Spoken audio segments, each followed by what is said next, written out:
Hey guys, welcome back to the Mythcast. I'm the storyteller. And I'm the keeper. And today we have a very, very special guest. I've been trying to get him on the show for a long time now, but he's very busy. You should see because he posts videos every single day. Attack of the Clones. Hopefully this gets me a little... I feel special. And yes, I post videos every day. I try to flood the algorithm. Yeah. Hopefully... My bad.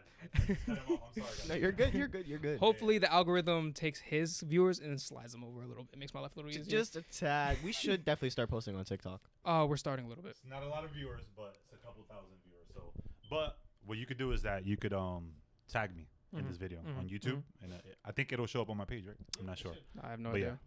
yeah, hopefully it does. Yeah, no, definitely. Oh, actually, no. Now I think about it, YouTube has a new feature. When you tag somebody else, both your names are in the thing. Yeah, I'm Like- pretty sure. Like if it's two people in the video, it shows both. Sorry, let's pull up a channel. The Instagram Insta Reels stuff. collaboration. Yeah. Yeah. I do have to say one thing though. We cannot hear him at all in the headphones when he's not having the mic. That's the So I'll wait for my turn to talk. because the mics are very good at single person, so you cannot hear the surrounding. Okay. Wait, would we have been able to Hmm. collect his audio with the clip mic? We can, but I haven't tested it out yet, so I Alright. don't want to risk it. Yeah, Because no. then we could lose all the audio. Yeah, and I don't want to definitely. risk that. I gotta test that out. Today though, guys, we just finished watching Spider-Man: Brand New Day. As we told you, this is the day after most premiere. It's actually coming out. This video coming out today. It's gonna be a short one. We brought the Attack of the Clones with us because he watched it with us, and we just want to see a different point of view when it comes to a movie, especially when someone who is not as into it as me and the keeper. Marvel is his cup of tea when it comes to superheroes, though, Oh, yeah. especially the MCU. But Recently, definitely X-Men 97. yes, he actually did just get into X-Men 97. If you want to talk a little bit about that, Listen, X-Men 97 is fire. If you haven't watched it, go watch it. If you're over the age of 25, just go watch it. damn. Thank me later. Most likely, if you're over the age of 25, you probably watched the original series, so you probably watched it already. Wow. But if you haven't, please check it out. It's very good. Season 2 is airing right now. I think it's almost over. It's almost over, and once it ends, we're doing the rest of the breakdown because we did the first half of the season. By the way, X-Men 97 is better than anything that Mhm. MCU has put out. That's no cap. Including Brand New Day? Including Brand New Day. Yeah, it's better. Yeah, it's better for sure. For sure. Like, I would love to see an X-Men 97 movie. I will watch it probably 3 times the same day. And you know what that brings me to? Something I was talking about, or even something I was just straight up thinking about. One of the amazing parts of this new movie we just watched Spoilers, is the by the way. introduction. Oh my god, spoilers! I keep doing that. Oh, yeah. Spoilers. Oh, by the yes. way. Yeah, y'all gotta let me know. This is gonna be like. Oh, we're spoiling the entire thing. That's why I'm giving. Okay, man, let's go. Yeah, we're giving a little barrier. If you it's spoilers ahead, I don't know when you can cut to because you're not gonna cut to anything. The entire video is spoilers. But yeah, one of my favorite parts of the movie we just watched is the slight introduction to the X-Men and a big introduction to mutants in general, with Sadie Sink finally being 100% confirmed Jean Grey, like Jean we Grey. already assumed, and 90% of people assumed. But it's nice to have the confirmation. And do gotta say, her look in this movie really does give off Jean Grey. Yes, even though it's literally her natural hair color, It it is. just fits perfectly. I think it's because how short the hair is. It looks very long. That's a little different though. I didn't think her hair would be that short. No, me What do you neither. think? Perfect. Fire. I also didn't feel like I was watching someone acting. It kind of felt like she is Jean Grey. Kind of like how Yeah.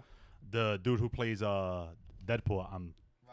Yes, Ryan- like he feels like Deadpool. It Yeah. kind of felt like her, so definitely excited to see her in her own film, hopefully, Yeah, she would or probably, in other X-Men films for sure. It does feel like that. It feels like everyone in this movie, especially my main point is gonna be Punisher, Peter, and Jean. They Mhm. definitely felt like they were embodying their characters Yes. just completely. Like Yeah. they were who they were. yeah. And then one thing is just like Sadie is just coming off of a very long run on Stranger Things. Yeah.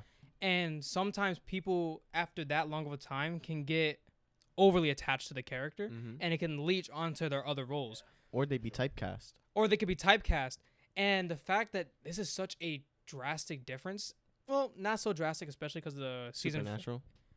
the supernatural aspect, but also in all of season 5, she was kind of like jumping through minds in a sense because she was like dead. Yeah. So China. it is kind of giving the same vibe, but it does still feel distinct. I don't feel like I'm watching Max Mayfield. I Yeah. feel like I'm watching Jean Grey, and Mhm. that's the distinction I want to see when I go to a movie theater.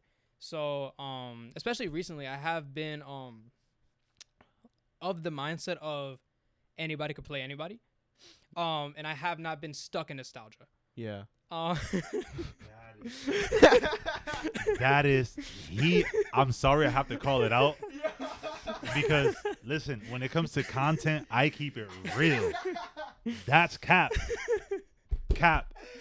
That is cap. We're not gonna talk about it, but that's cap. Nah, I hope you do get a little into that though.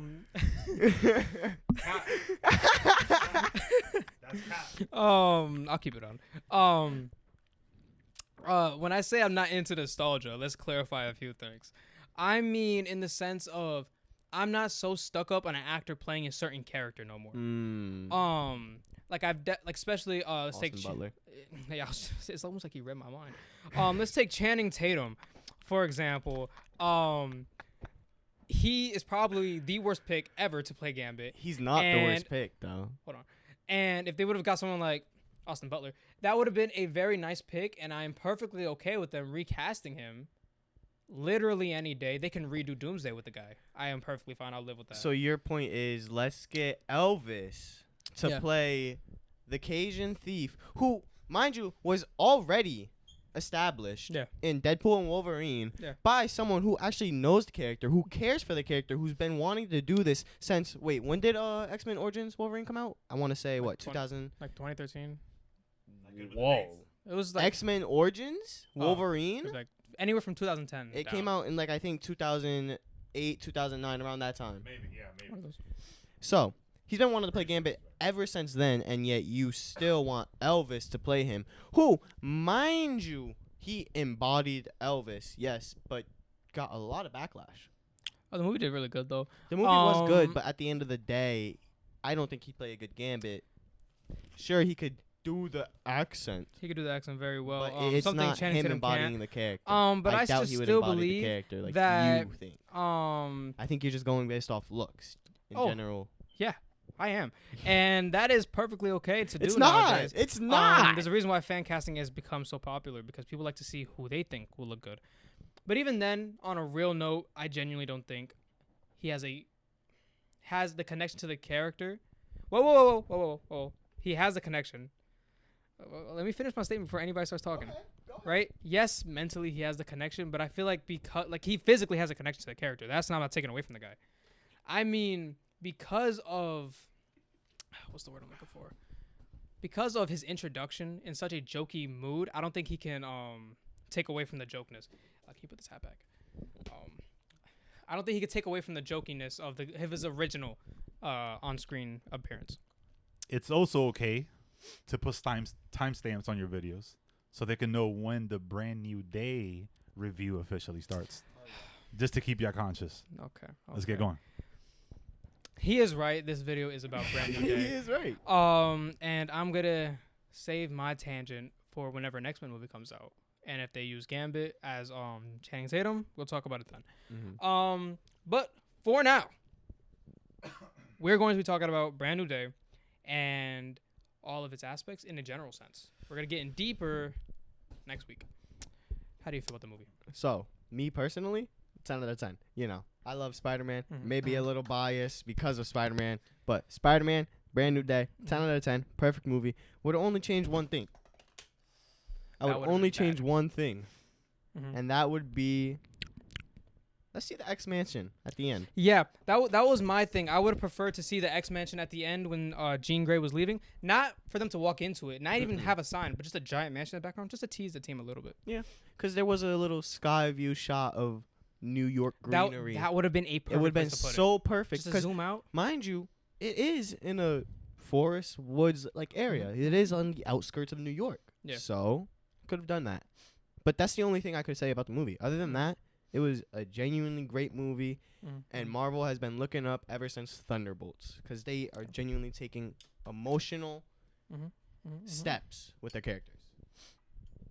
I love his Thunderbolts take. Mhm. I agree with that one. As a casual viewer, I don't give a damn about the X Mansion, whatever the heck it's called.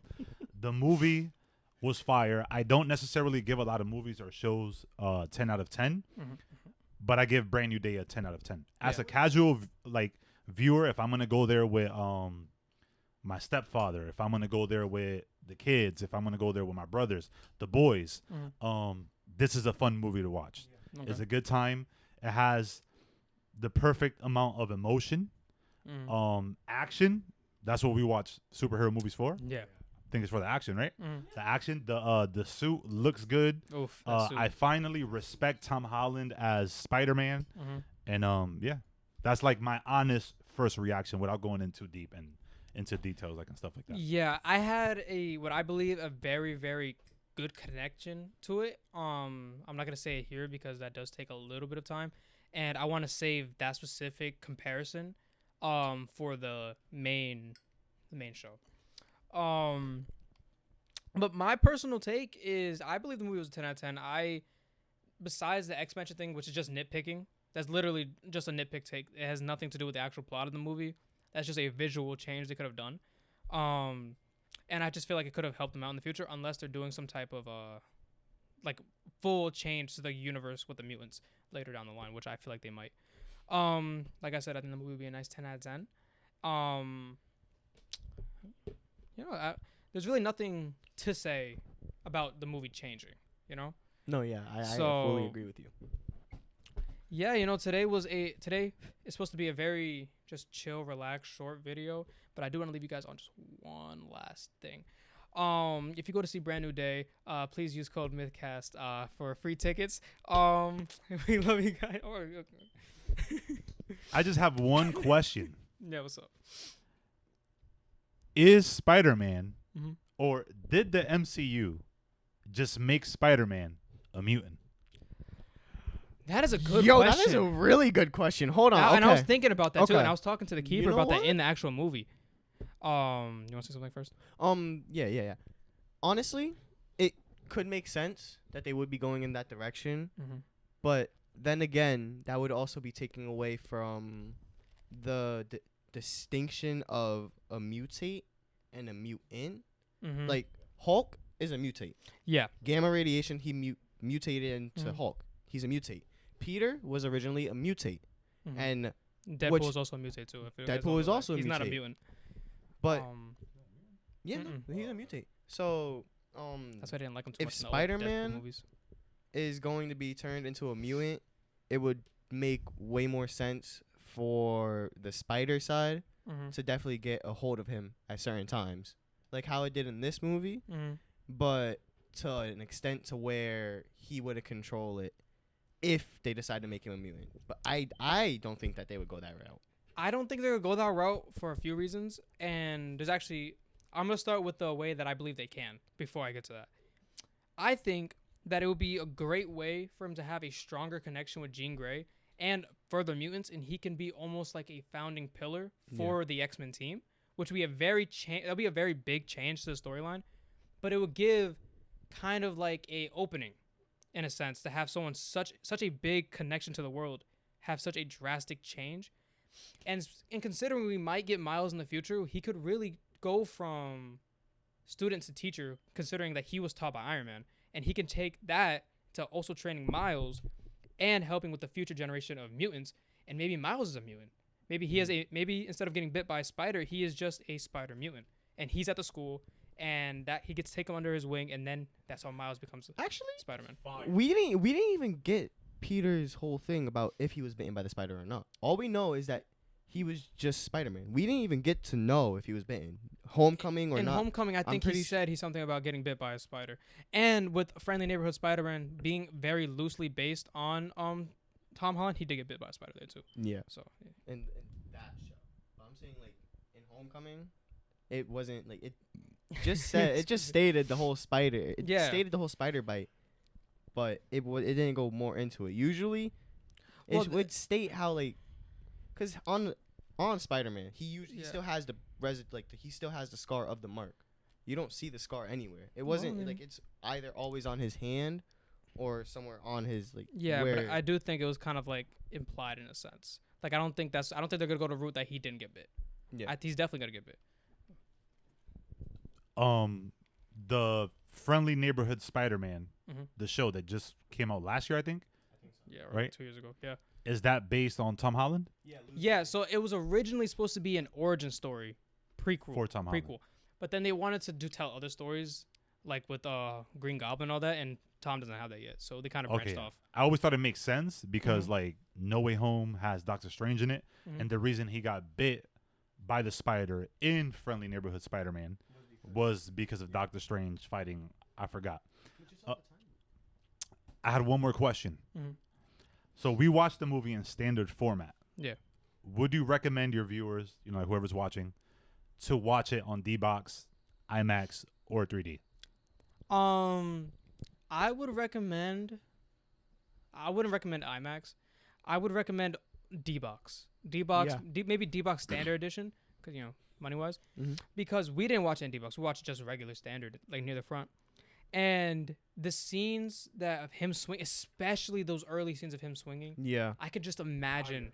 I could just imagine the way the chair would be moving around, and it would just be such a distinct feeling, Like almost being Spider-Man. when we went to see Supergirl, I'm pretty sure we had D-Box. Yeah, we had D-Box when we went to see Supergirl. When the flying scenes for that felt so good to just sit in the seat, you could feel everything happening. The only issue I had with Supergirl, though, specifically, is because a lot of the movies takes place on a red sun. Yeah. So even during the fightings, our chair wasn't moving that much, even at the top. Which kind of sucks. So and it was But a the lot movie, of. the movie was really good. It was a good movie. It's just that one specifically, I wouldn't recommend D-Box because Mm-mm. there isn't a lot of moving action. Maybe a few fight scenes, but not enough for your chair to go swinging left to right. You had the Um, Superman one, because we sat in the D-Box chairs, but they didn't work. And there was one that was paid, and at Superman, we remember? Superman? You don't remember when one of the seats, and one of the D-Box seats were paid, Mm-hmm. and then the one that I sat in That wasn't wasn't. Superman. What was it? I don't remember what movie that was. Superman we watched together. Yeah, I don't remember. No, it was. Damn, what was? Because I know you were moving around a lot with that one. Yeah, I'm trying to remember what movie we ended up seeing for that one specifically. We'll figure it out later. But yeah, no, he didn't have a working chair that day. It sucked. But The whole point is you should definitely see it in D-Box. this one movie specifically, I would recommend 100% D-Box. If you ever played Spider-Man PS4, this is just Spider-Man PS4 in a movie format. The fighting scenes, the way Peter's acting, the Without sadness. Mr. Negative. Well, oh yeah, without Mr. Negative, and the fact that he lost Aunt May. There's not a lot of storylines have him losing Aunt May. The PS4 edition did. Spoilers for a 10-year-old game now. Yeah, no. But the other half of what I was saying before, how I believe that he's not gonna be a mutant is just because the mutants are very hated in the MCU, and Spider-Man is very beloved, and that would just give a hypocritical sense to everything. Yeah. So it just wouldn't make a lot of sense for them to go, oh, we love Spider-Man's mutant, but this random girl who grew a tail, oh, she's disgusting. That it doesn't make a lot of sense. And they actually did that in the comics where Nightcrawler, when the mutants became outlawed, it was not just they hated them, it was completely illegal. Nightcrawler took on the mantle of Spider-Man, and he pretended that he was a mutate, and everybody loved him suddenly. So, especially if we take that type of plot line, Spider-Man can never become a mutant. No, absolutely not. So yeah, there's that. No. All right. I think we'll leave it there. Like I said, use code MythCast for free tickets on every movie you ever see the rest of your life. We love you guys so much. Big shout out to Attack of the Clones. Definitely go give them a follow. Yeah. We're not 100% confirmed, but I'm thinking about having him on the myth table. I feel like that'd be a very deep conversation, very, very forward thinking, especially because I like the way he thinks in a lot of aspects, and pretty much any topic would be a very good episode. We love you guys so much. We'll see you guys next week. Remember, this episode is coming out in a few hours now. So if you're seeing this when it first comes out, you do know we just finished today. Yeah. So Bye. good. Bye.